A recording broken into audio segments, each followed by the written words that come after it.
What if 70% of business transformation fail not from bad strategy, but because leaders skip one critical step?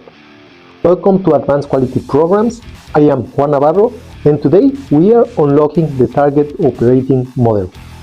This strategic GPS that Fortune 500 companies use to turn chaos into clarity and save millions.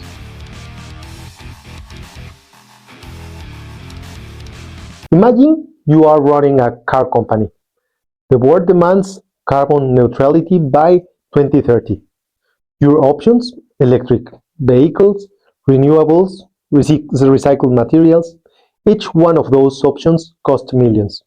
Pick the wrong path and it's game over for your company. Pick the right one and you will be the leading industry. Here's where most leaders fail. They jump into conclusions and into solutions without truly understanding where they are currently are in reality. This is exactly where most leaders stumble. They jump straight to the solution without truly understanding the current reality. A target operational model, or TOM, is your strategic GPS. It shows you exactly where you are positioned, where you need to go, and the most efficient path to get there where you want to be. Think of it as the difference between wandering aimlessly in the wilderness and following a meticulously detailed roadmap. The TOM analysis doesn't just give you one path, it explores multiple routes to reach your future state. Each of those roads had their own trade-offs in terms and costs, times and benefits. Some of those paths might be more expensive, some others might offer more long-term value, but this analysis empowers the organization to choose the most effective and efficient path moving forward. Now, here's where it gets truly practical. There's one thing called the POTI analysis. This method breaks your organization down into 4 critical areas. So first, you have to take a look to the processes, your organization, workflow, and the business model. Let's go back to the car manufacturer. The current state might involve traditional assembly lines producing 1,000 cars daily.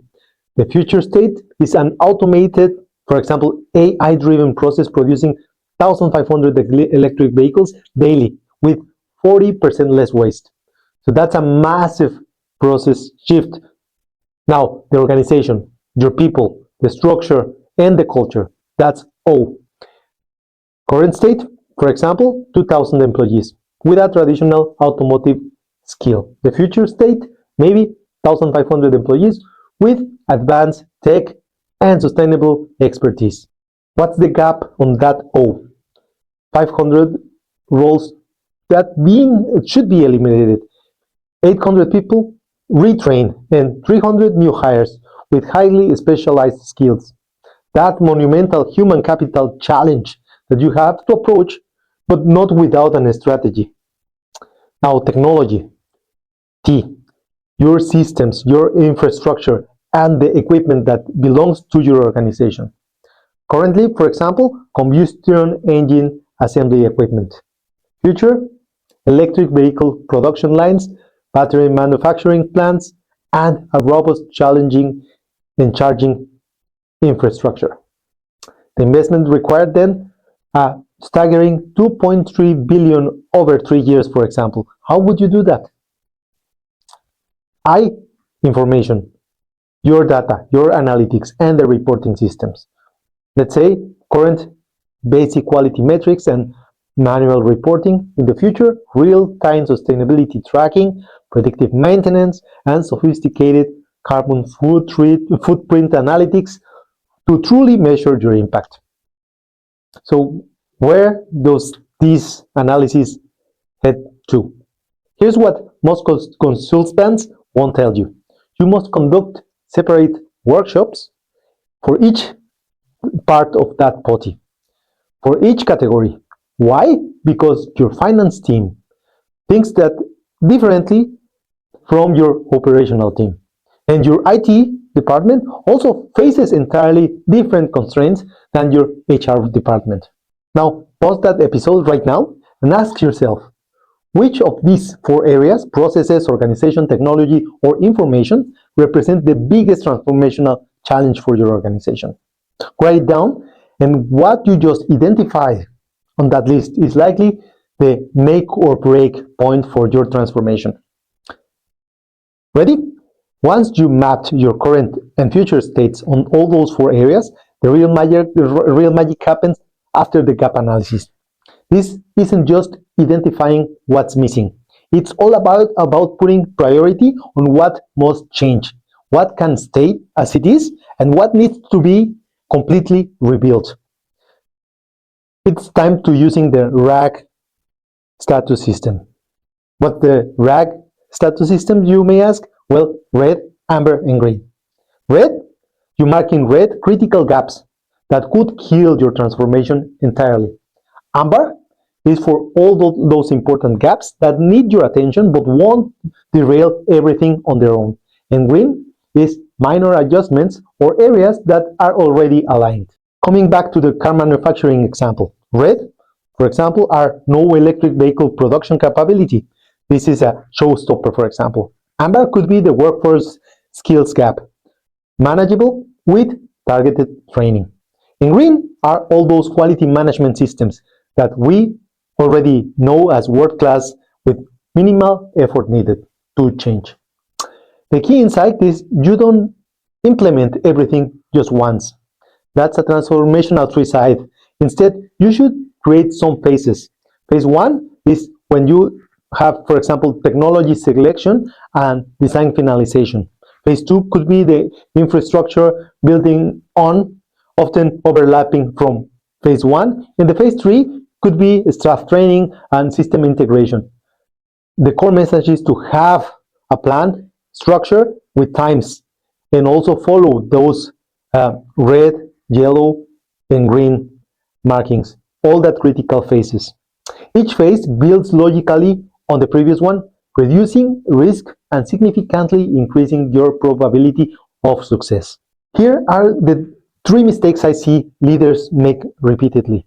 The mistake one is treating the thumb as the one-time exercise. Reality is your thumb should evolve as your program progresses.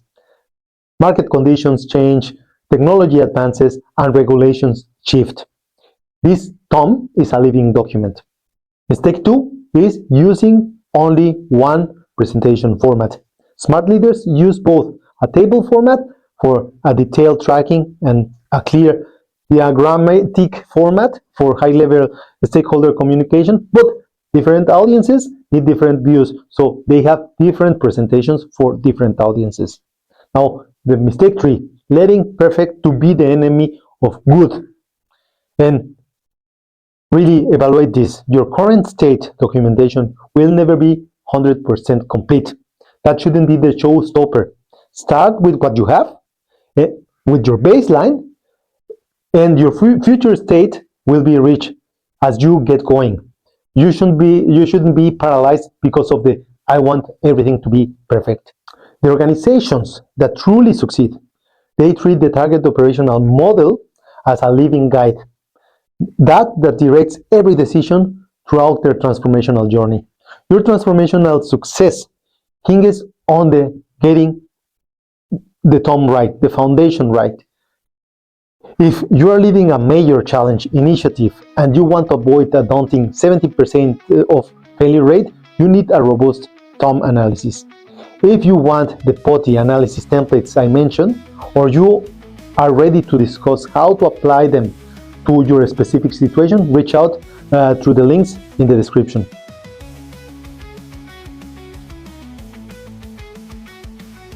That's it for today. If you enjoyed the podcast or the video, don't forget to hit like and share. A huge thank you to everything for your ratings on my books, Life Quality Projects and the Principles of Quality. And to everyone pre-ordering the Quality Mindset, your support means the world to me. Until then, remember, quality isn't just about products or services. It's about that systematic approach to take to achieve your vision.